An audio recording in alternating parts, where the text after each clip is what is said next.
Welcome to a brand new episode of Starfleet Boy, where we have a casual and informal discussion about Star Trek The Next Generation. And I'm joined by two very special guests today. I have to my right the beautiful Starfleet girl, Saima, and Starfleet man, Jaymie. So we all just finished watching the episode Unnatural Selection together, and now we're here to talk about it. So I guess you guys maybe want to just say hi to everyone real quick. Hi. Hi. Oh, I like that. It was a very pronounced hi. It's very good. What do we have? Space juice? What was it? Space time? Yeah, we have some space nog. Space nog. We had space nog, and I'm having some red wine as well. Yeah.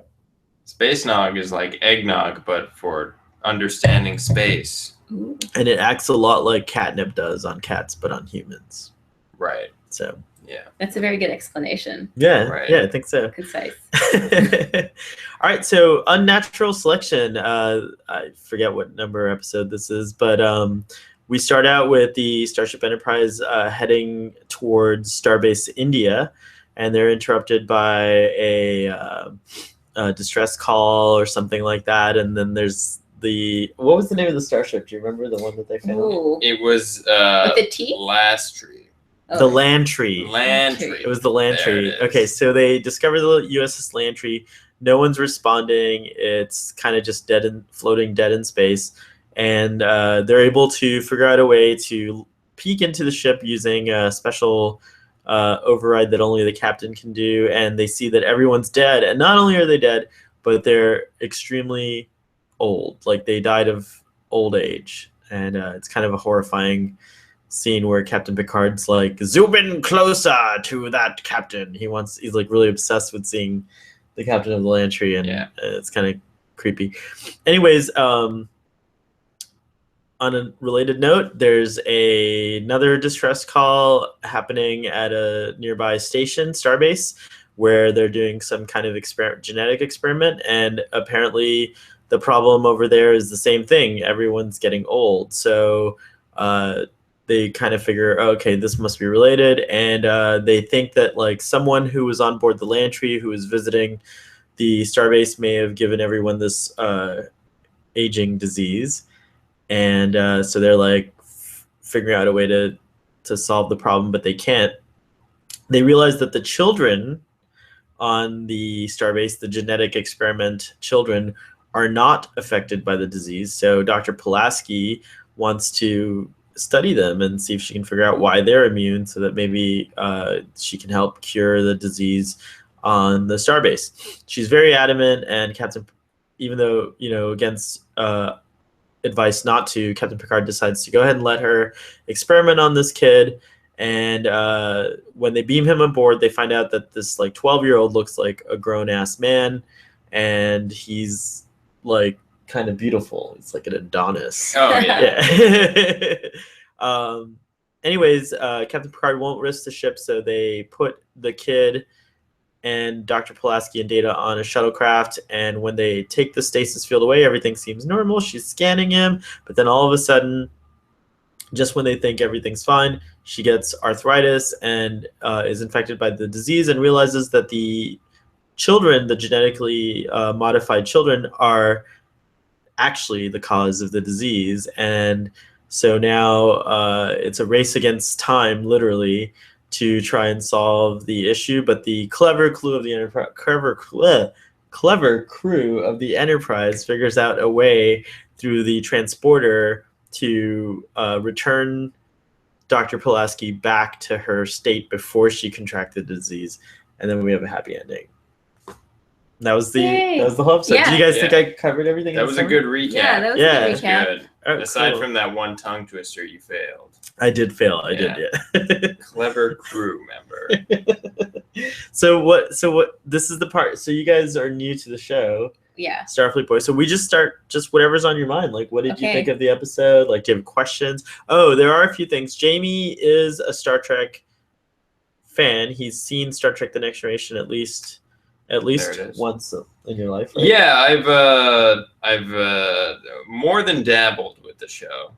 Very nice. I would say I'm well versed with the characters and the type of storytelling they do. However, I haven't watched it all in sequence. Oh, interesting. Oh, Yeah, yeah. Fun. I Oh, watched that's syndicated reruns for a long time, and they played out of order. That's how I was introduced to the original series, and it Right. wasn't until like Mm. DVD that I actually saw it in order. So Right. Very similar Yeah. situation. And Saima, what's your Star Trek? I've only watched one episode before, and it was in my college philosophy class, and it was an episode about the android. And he Oh, that's starts a to feel good- things, or he's Oh. like questioning things. Is that it? I don't know. There's a lot of great episodes about Okay. data, so I can't remember that one. It's but it's a data episode, and I watched it in a philosophy class. I thought you were gonna say there's an episode this season about data that's phenomenal. It's like a really What's good the episode. episode? Well, it's an episode where they try to determine whether he's sentient or not, and there's a whole courtroom. I think that's Yeah. the That's one the that I one- watched. Oh, yeah, that's like that's like a philosophy re- 101. Yeah, it's a really good episode. Yeah. But yeah, It's definitely one of the best episodes. Yeah, of the series. totally. Yeah.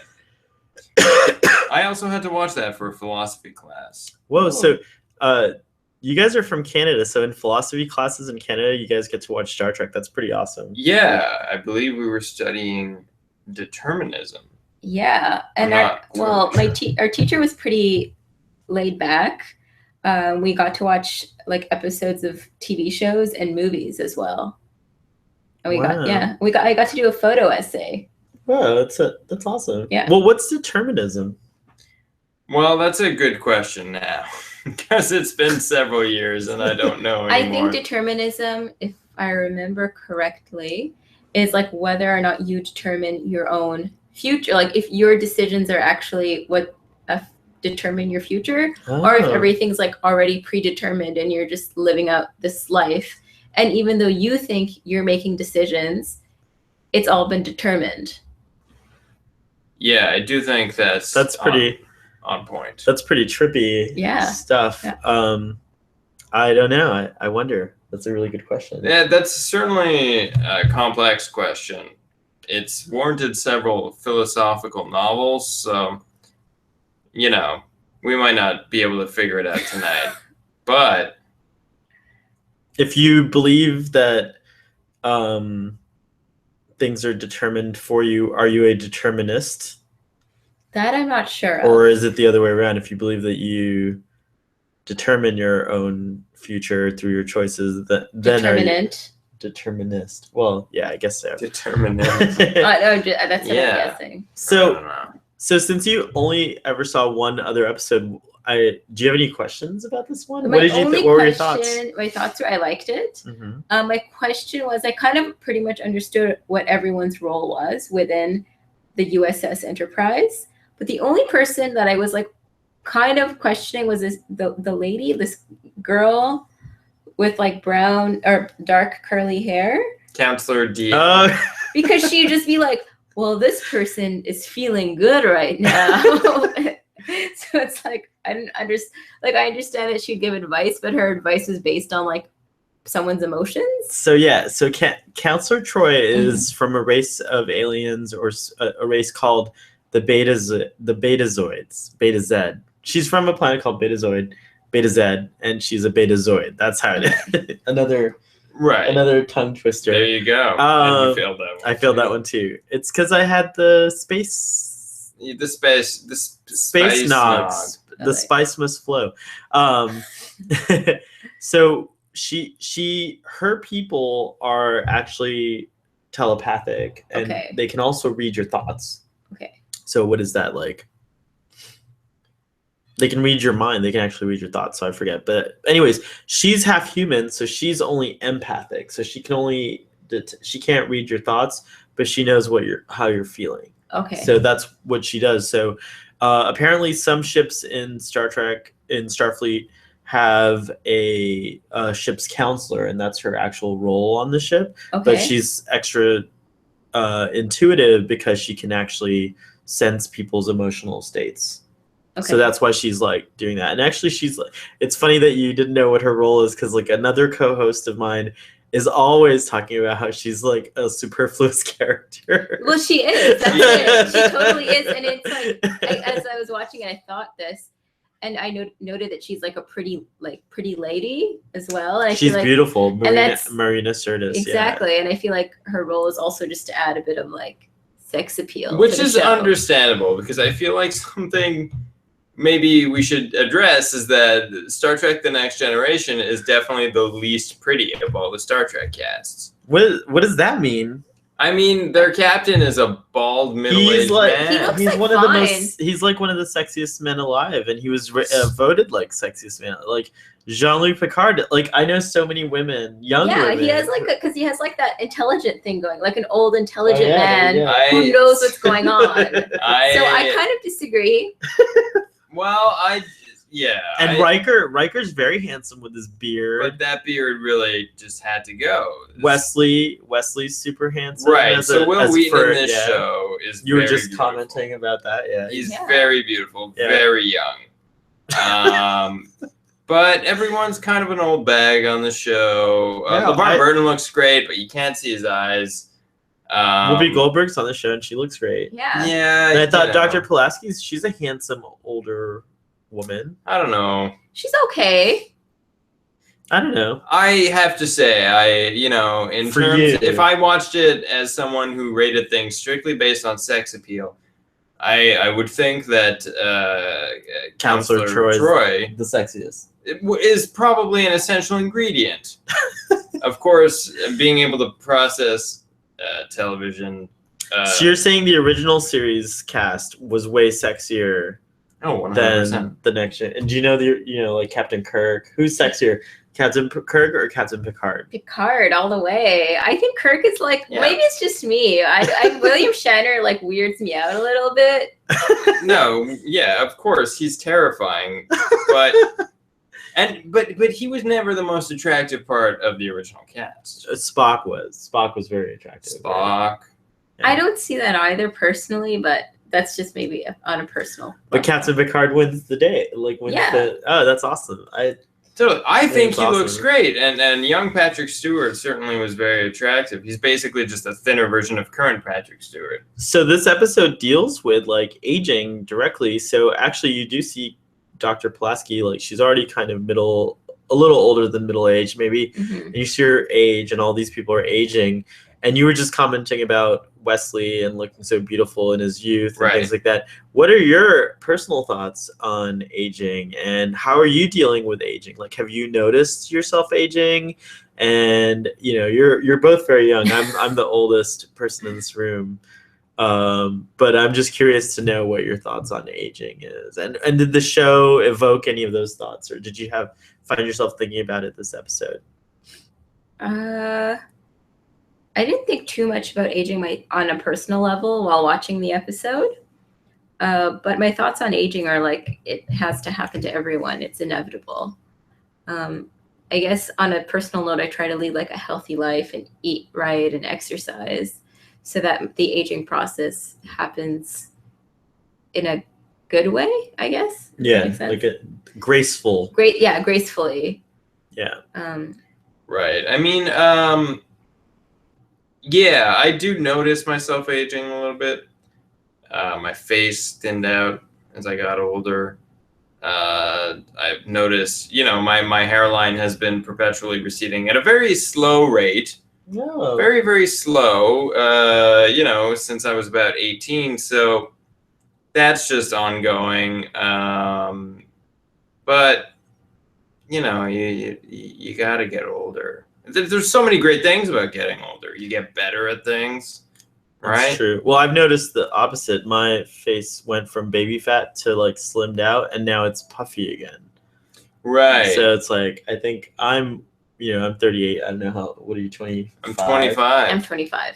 Okay, so yeah, I feel like I'm constantly dealing with puffiness. I gotta put ice on the face. Oh man, Patrick Bateman style. He wears an ice mask every morning if his face is looking puffy. That's right. Yes, it does 1,000 sit-ups. I wonder if Patrick Bateman got older. That was in sit-ups. You're referring to American Psycho, yeah. I don't know. Character. Going back to this episode for a second. So what was like your favorite moment in the episode? My favorite moment in the episode was when the doctor wants to go examine the child, and she's asking Captain Picard, and she thinks he's going to say no, and then he says approved, and she goes, but, and then she starts talking, and then she stops, and she's like, oh, you approved it. I like that little. That was pretty bad. That was a nice little human moment, interaction. Yeah, that was great. That was Spielberg-esque comedic relief. Oh yeah, Spielberg was a very able director in the sense that he knows when to inject comedic relief, and I think that was probably borrowed for this episode, for that moment at least. My favorite moment in this episode is probably seeing the child, mostly because. What? Sounds like kind of pedophile-ish. Well, here's the thing: is because it's kind of hilarious when the child shows up. The episode is great. I actually think it's one of the best early TNG episodes I've seen. But the child is basically just like a model that they flew in directly from Athens.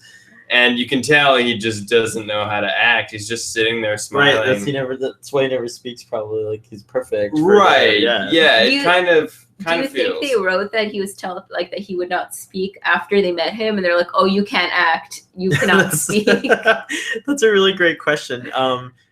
That's it's quite in the realm of possibility, but I have a feeling that with Star Trek it was a little bit more. It was more like don't worry about the actor. He doesn't have a speaking role. Okay. So it was probably more like that, but that's really funny. I like that. It kind of pains me that I know this actor is probably getting residual payments every time we watch an episode. And all he did was sit there.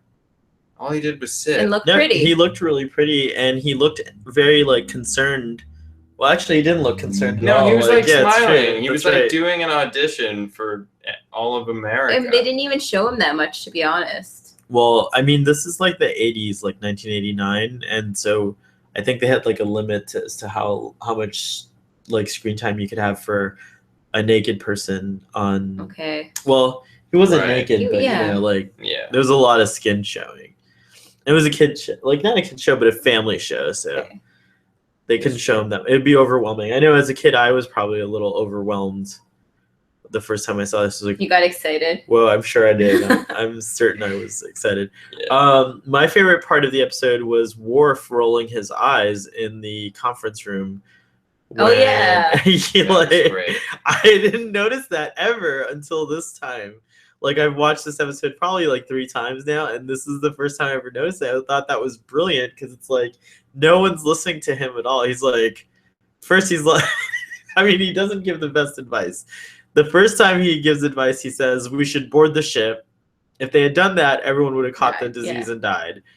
I forget what his advice was. It was something like destroy the station or something crazy, right? I forget what it was. I don't remember. It was, I think it was simply they should leave everyone at the station. Just forget it and leave. Yeah, leave it. And then Picard's when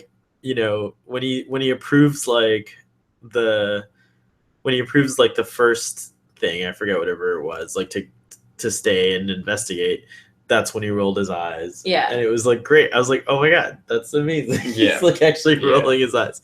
So Worf rolling his eyes was my favorite part of the episode. It was definitely good Spielbergian comic relief. There was a lot of comedy, I thought, sprinkled in. Well, a good amount of comedy sprinkled in. You're right. Good point. Thank you. What else did you like or dislike? What did you dislike about the episode? Well, I thought it was a great and still relevant kind of look at the implications of scientific experimentation and how far we can take it, as well as what to do when there's a crisis in terms of lives being involved in this research. I really liked the ongoing debate about whether or not these children should be rescued. I think often, especially now, there are so many cases that make it to court, for example, where there's a wide presumption, like there was in this episode, where everyone presumed the children were fine, they were unaffected, so they couldn't be propagating this disease. And the show did an interesting, or kind of took an interesting look at this idea of what are presumptions versus the actual outcome, and how do you act when you're unsure of either. So they didn't know if the kids were going to be harmful. Although Dr. Pulaski was so certain, let's see, right, that actually, they weren't. that's something that kind of, you're saying what I didn't like. Not that I didn't like it, but it was kind of like I found a little annoying. It was how certain she was. And I know that it's just meant for the character to play an extreme, so that you get different points of view. But I found it like kind of annoying how certain she was, and she didn't have anything to like back her up. And when she talks back to the lady who's in that station with the kids, like the research station, and she's like, "Oh, I'm sorry, we can't come and help you," because that's like what the order she got from the commander. And the lady's like, "Oh, I beg you, please." And then she's like, "Oh, hold on, let me get back to you." I was like, well, you got an order. You're supposed to follow it. Isn't that your job? Right. They do preface at the beginning of the episode that Dr. Pulaski is one of the most committed doctors That's true. to ever have worked for Starfleet. They go out of their way, I think, to point out her credentials. And then, as a matter of fact, when they arrive at the station, the scientists on the station's like, "Dr. Pulaski, you wrote blah, blah, blah, blah, blah." And then, she's like, "Haha, it was a long time ago." Right. I don't even know if she was like, haha. She's like, "Let's not." But on your point, Saima, I thought, there was something about that, very unscientist, about her. That it was just like, "Oh, because you asked," where there was no, I don't know. But we also have to take into account, I think, that scientists are humans, and maybe her heartstrings were just pulled the right way. She's just it was a situation where she couldn't be objective, and she had to. She took a stance based on her feelings. I see what you're saying. I guess it kind of disturbs me knowing that someone at that scientific level would just take a stance based on their feelings and not using empirical evidence. I do think that happens, though. There's no way. No, it definitely scientists happens. Are not. It definitely happens. It's just like. But interestingly enough, Star Trek oftentimes will be in a situation. There will be a situation where emotion versus reason comes up a lot, and I think oftentimes you do find that these futuristic characters do choose reason over emotion. So, but this was an exception for sure. And Dr. Pulaski, she was a little bit, I wouldn't say out of character, but I think it added dimension to her character, because until now she was a little bit more, by the book. Yeah. And so it was interesting. I do agree. Yeah. I ultimately wonder if the means through which the Star Trek Enterprise proceed, their course of action, I wonder if it was the right one. Because in the end everyone was fine, as is often the case with these TV shows. But it was kind of interesting. I don't know. There's this whole dilemma of, well, do we send someone down to get these kids, or do we not? And then how far do we push in terms of investigating without putting ourselves in the way of harm? And that's a tough question to answer. I don't know. I wonder if Picard went to bed thinking he did the right thing. I think he was just. It's really interesting point, and I think that he was just happy to have his crewmen back. That's true. I think his like the impression I got, his chief concern was for Dr. Pulaski, because even though she opted for the risk, and even like she was aware of the risk and still wanted to do the mission. I think part of him felt responsible, as a good starship captain would. Like, you can't help it. Right. Like, even if it's not your decision, you want to support your crew, and so yeah, I thought that was a cool thing. Yeah. I guess so. I think Saima agrees. Yeah, no, I was thinking about this actually, because so she had made this rash decision to like want to examine the child, where in the end it was like she got to the answer by talking to the lady. So it was like, oh, instead of doing something so rash, you could have just talked to her for a little bit longer, right? And maybe this whole fiasco could have been avoided. Totally. Yeah. I just wanted to point out, this is a real non sequitur, but I noticed during this episode that the engineer in The Next Generation, who is Irish, I believe, as opposed to Scottish. Chief O'Brien, if that's who you're referring to. Right, so I'm referring to Chief O'Brien. Yeah. Kind of, he looks just like Jason Segel. What? I was watching this episode and I thought, Jason Segel is here. I didn't think that. I didn't think he looked like Jason Segel. In fact, Cole Meany has been in a lot of. Oh, my beanie looks nicer this way. Cole Meany has been in a lot of movies. He was in Far and Away. He played like he usually ends up playing bad guys, I think. But he's also Chief O'Brien continues after Star Trek: The Next Generation. Oh, really? Onto Star Trek: Deep Space Nine. Oh, wow. Mm-hmm. I wasn't even aware there was a crossover. Yeah, totally. And then he later on in Star Trek: The Next Generation, we don't hide spoilers, so okay. sorry, I was wondering. Yeah. Also, I thought this when you were doing the intro. Yeah, so no, there's plenty of spoilers. If you haven't watched this episode, you should. I'm sorry that you've gotten this far.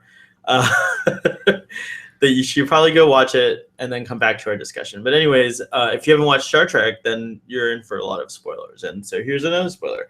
So later on in Star Trek: The Next Generation, he meets and marries the love of his life, Keiko, and then Keiko O'Brien, their daughter, and he end up transferring to Deep Space Nine. Okay. Dope. And we do another show. There's Starfleet Boy, and then there's a show called Drunk Space Nine. And on Drunk Space Nine, it's just what it sounds like, where we get drunk and we talk about Star Trek Deep Space Nine. That sounds lovely. Yeah, it's a cool show. Check it out. Okay. I'm on his show. Why would I not check out your own show? I'm the host of Starfleet Boy. Right. Goldie Scott, which is a Cardassian name, but my friend Scott is the host of Drunk Space Nine. Oh, nice. Okay. So I'm just like a guest. I'm just like a permanent guest. Right. You're a guest panelist. But pretty permanent. Like, I don't think he's done one episode without me.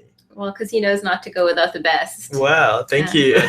I would like thank you, Starfleet girl. Yeah, Starfleet girl. I would like to retract my comment then about, checking out Drunk Space Nine. No. It's not your show, so now I need to be polite. You should still check it out. Yeah. Actually, I have a question. Maybe I'm the only one who sensed this. Was there like a little bit of sexual tension between the Doctor and Captain Picard, or was it just me? Well, I wanted to say this is an indirect answer, but you're not a good captain of a Star Trek ship if you do not have sexual tension with most people on the ship. You know what I mean? There's always potential for the captain to establish sexual tension with any character. The best captains do it. But I felt like especially them, like because they both had such strong personalities, it was like, they definitely wanted to. Yeah. Fuck. Okay.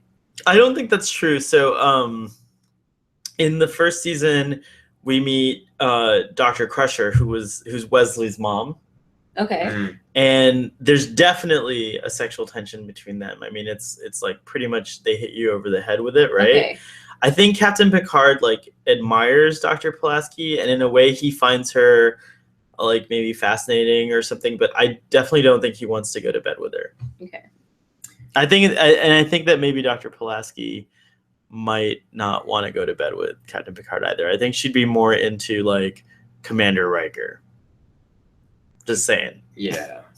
I don't know. This should be a whole other show where you talk about the sex lives. The sex lives. Well, Star Trek: The Next Generation is a very sexy TV show. It is, yeah. And a lot. The characters actually do find out a lot about their sex lives throughout the show. So, Counselor Troy. Who's he? The Counselor Troy is the empathic counselors. Okay, yeah. Like the very sexy. Yeah, the girl. like the girl, right? And so she started out on the show. She it's established that she had a relationship with Commander Riker before. Then she ends up with Worf, the Klingon, the Klingon security officer. Really? I Yeah. don't approve. Yeah, I She thought could it do was better. great. Oh my gosh, he's great. Worf is awesome. Worf is awesome. Too awesome for her. That's why. I don't Wow. approve. Really? Yeah. Oh, he could do better. Yeah, saying he could do better. Wow. I think she okay. could. Okay. Okay, I mean, that's I watched one beforehand episode. like that. right, that's true. Well, anyways, then she actually ends up marrying Commander Riker in the movies. So she's like, you do follow. Counselor Troy has quite an interesting love story Yeah. throughout the show.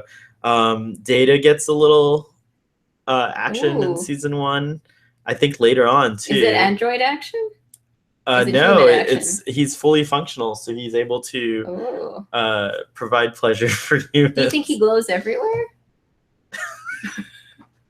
Do you felt like Data glows? Like you Like a think little he, bit. He Like- shines. Yeah, I he think shines. he's shiny, right? Yeah. Yeah. I'm sure he shines everywhere. I Okay. think that's Nice. true. I heard. Do you think he blows everywhere? And let me tell you, the answer to that is definitely yes. Oh wow. Yeah. Okay, so Starfleet Boy is normally PG-13. Oh, okay. I think we're still safe. Yeah, I think Yeah, we're it's, okay. it's okay. YouTube. Yeah. There's far worse that happens on YouTube, I mean, yeah. right? Absolutely. Oh, definitely. Okay, cool. I just wanted to say, I noticed in this episode, Dr. Pulaski was giving some serious heat to Data. She was being real condescending when they were in the shuttle. But then she thanked him. Right, it was kind of cowardly at the end. She was like, sorry I said all those shitty, basically robot racist things. But she kept being like, you can't feel things, stop giving me your opinion. It's true. Um, It's great. Which, you caught and I think yeah. that got her into trouble. So suck it. Data's still the best. Data is awesome. And it's funny that the episode you guys watched in philosophy class is in this season. And I think that's when Dr. Pulaski starts to change her tune a little bit. Right. Is in that episode. Okay. But up until now, they've been slowly kind of like doing this throughout the whole thing. She's always like astonished when Data can do something that seems very human, and she's like, "Oh, that's just your programming." And there was a whole episode where they go into the holodeck and reenact Sherlock Holmes, and it's because she thinks that Data can't actually solve an original mystery, and so Wow. yeah, it's kind of Right. because she thinks like he's pulling knowledge from Okay. his personal Wikipedia, and so that's how he solves problems. But we do, yeah. Data's on a search to be human. He wants nothing more than to feel feelings and be accepted as a living, specifically a human. Mm-hmm. So that's one thing that is interesting to watch how that progresses throughout the series too, because it's a fun thing to watch. Actually, it's great. Yeah. It's actually How many very seasons? There's 7 seasons of Star Okay. Trek: Next Generation. So if you guys wanted to, you could get started on season 1 and catch up to Sure. where we're at, and we can Yeah. do these over the internet Okay. from the Canada. I will say this. It's sad that it took him 7 seasons to realize all he had to do was scrub off the silver shiny makeup to become a human. Hello. Do they go Uh, from silver shiny to like a nice drop? Yeah, You were dropping I a just mic. dropped this mic. Nice.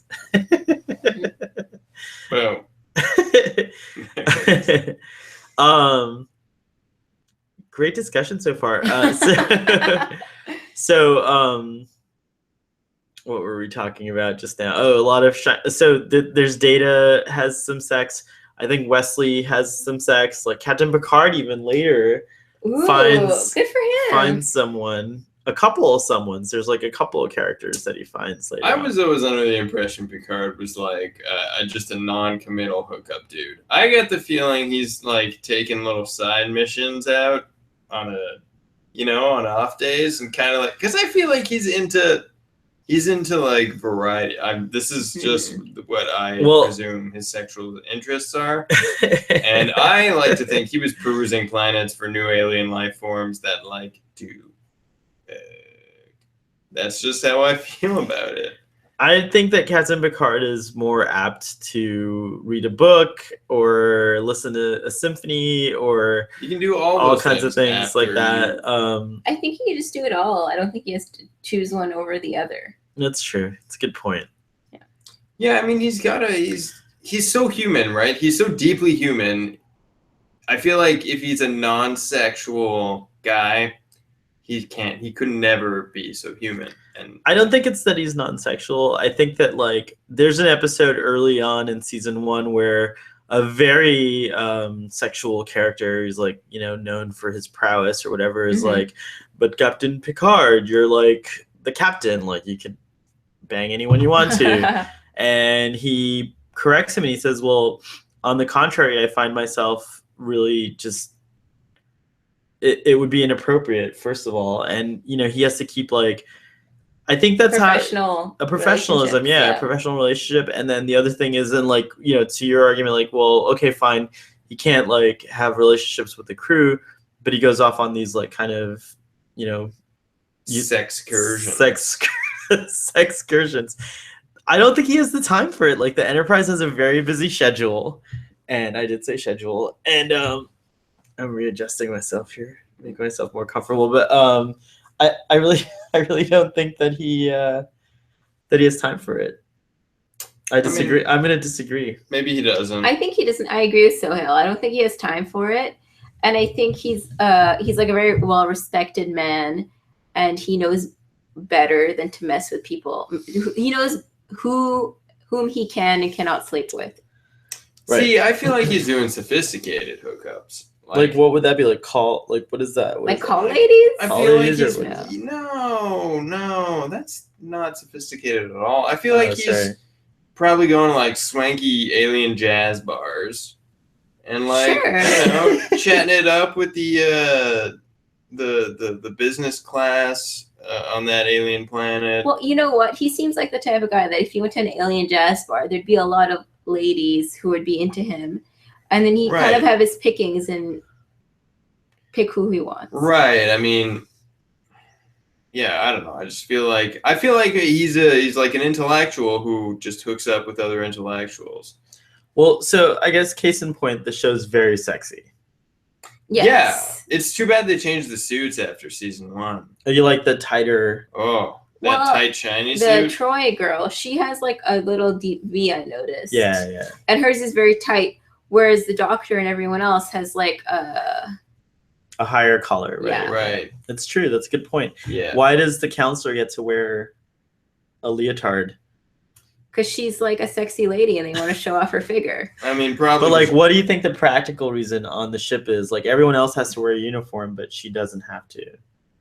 Maybe Starfleet literally put her on the ship because they were like, this ship needs more sex appeal.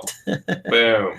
I think that there is actually a good explanation for it. I can't remember what it is at this time, but I do know that later on in like season 6 or 7, she does start wearing a uniform. Maybe it's like she's like newer, and so she doesn't have that ranking yet. She might not even be an officer. She might not be even like. She might be like a civilian liaison, and then later she joins Starfleet. That's possible. Yeah. It's a possibility. I can't remember. I know that there is a shift though. At some point, Counselor Troy starts wearing a uniform, and I think it's fantastic because it is a little weird that she's like running around in like basically a leotard. Right. Yeah. It's kind of. I mean, it's It's not good. It doesn't reflect Hollywood well to do that, you know? So, well, it also, I think it's like terrible because it's like, oh, you have like a very attractive female character and you put her in like skimpy clothing, kind of like exploiting her looks. Right. If the first episode of the show had been her, like the cold open, going through her drawers and being like, pulling out the uniform everyone else wears and going, no, I don't want to wear this. I feel more comfortable in this. Right. Then I would have been like, great, it was her choice, the character's choice. Hollywood's still being exploitative, but at least it would be more explanation. People are allowed to feel good in whatever they feel good in. That's true. I mean, some people like to like just be free and like, and not feel constricted, and others feel like very modest. Like I find myself to be a very modest person, and I dress up all the time. And, right. Others of us, like, we're very comfortable just being in our underwear. Yeah. I'm very comfortable. Maybe I'm somewhere in between. Yeah, we're like the three of us are kind of like the spectrum. What matters to me would be establishing that it's the character's choice. Preference, yeah. And for a reason that is for her own self-esteem and image. That would totally change it, but because they never have that moment, it's just like, this is producers making sure they can sell a pretty nerdy show that's mostly about philosophy. What's interesting is that, like, for the time that Star Trek: The Next Generation came out, it was actually it was pushing the envelope quite a bit in terms of some of the philosophical ideas, but also some of the things like, for example, although the show is very sexual, there's never like a discussion about sexual preference or if a character is gay or straight or whatever. There's never any kind of discussion like that. And in fact, later on when Deep Space Nine is aired, you do start to get like, again, conversations that, maybe about characters that are homosexual, but it's always done in a very matter of fact and casual way where it's not a big deal. So for example, on that show, the commander of the station and another character are invited to a male character's baby shower or something like that, Right. And then they freely, just without like anything, just say the two characters' names, and I think they're masculine names. So it's like, but it's never like, and it's and it's these two men that are being invited to this baby shower. So it's like flipping everything on its head. What year, if you don't mind me asking? What year? Star Trek: The Next Generation came out in '88, and I think now season 2 is '89. Okay.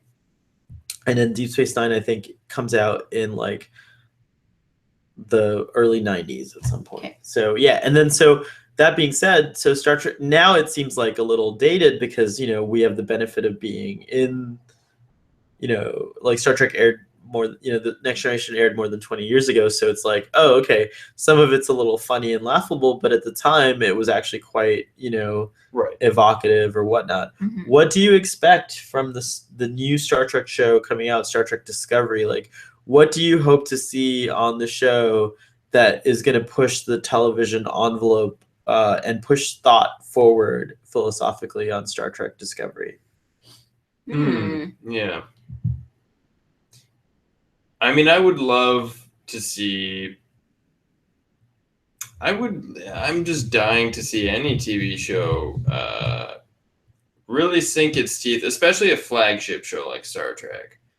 Really sink its teeth in reevaluating classic science fiction tropes through the lens of today's issues that are prominent in society, of which there are many. We have a plethora. We live in a relatively tumultuous time.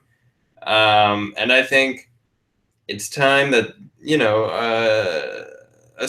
we have a Star Trek series that truly reflects our times and the way we think. I think they could simply follow the same kind of ideology that was used to write TNG, which was to examine current issues and philosophical issues through the medium of the show. I think we're ready for an update on that. I think times have changed enough to give that another go. I would also like to see more visual styling in the upcoming Star Trek series.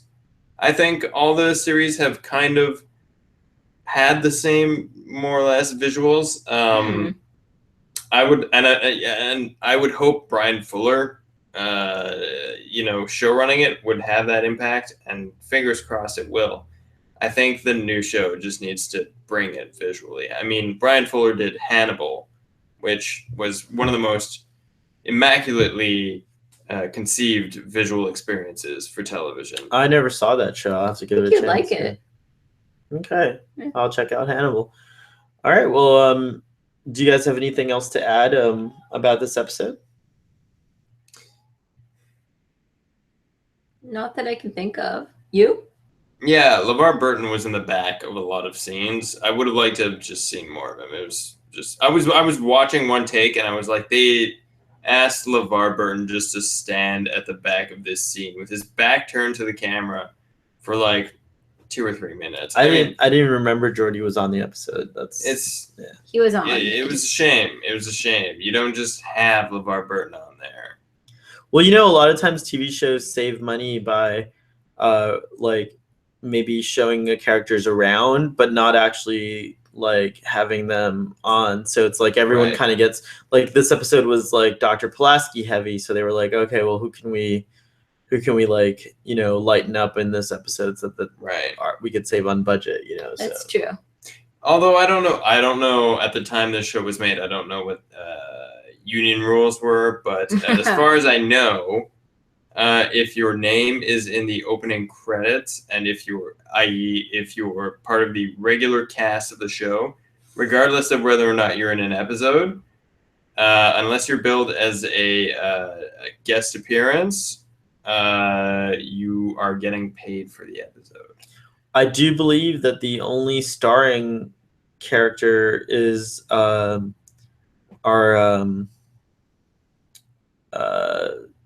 Patrick Stewart, because it says like starring Patrick Stewart, Jonathan Frakes, and maybe Data, but everyone else is also starring. So maybe that has something to do with it too.